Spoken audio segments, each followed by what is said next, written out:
மன்றாடுவோமாக.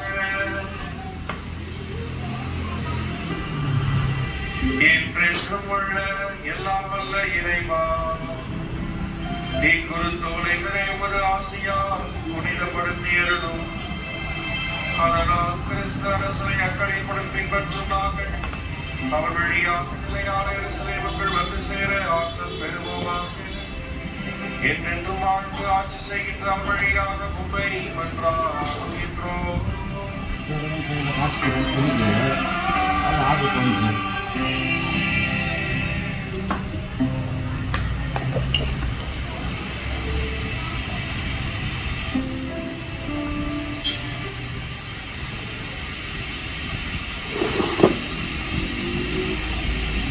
ஆண்டவர் உங்களோடு இருப்பாராக.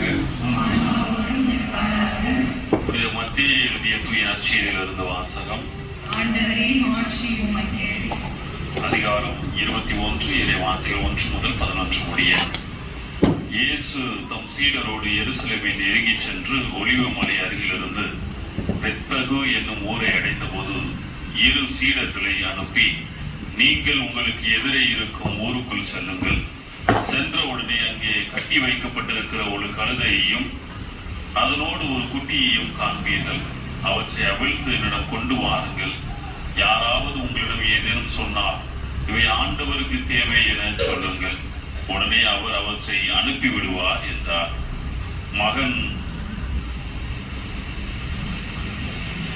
மகன் சீயோனிடம் செல்லுங்கள். இதோ உன் அரசர் ஒன்று வருகிறார்.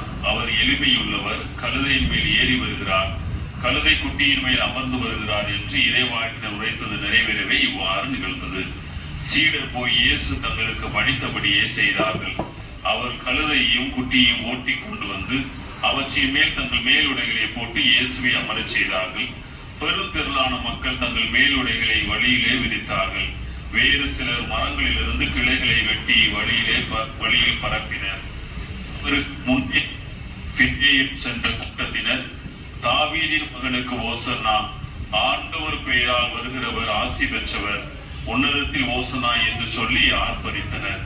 அவர் எருசலேமுக்குள் சென்ற போது நகரம் முழுவதும் பரபரப்படைய இவர் யார் என்னும் கேள்வி எழுந்தது. அதற்கு கூட்டத்தினர், இவர் இறைவாக்கினர் இயேசு, கலிலேயாவில் நாசரேத்தை சேர்ந்தவர் என்று பதிலளித்தனர். நல்வாக்கு. கிறிஸ்துவை வாக்கு புகழ். அன்புமிக்க சகோதர சகோதரிகளை, இயேசுவை புகழ்ந்து ஆர்ப்பரித்து நாம் அமைதியுடன் புறப்பட்டு பீடத்திற்கு செல்வோம்.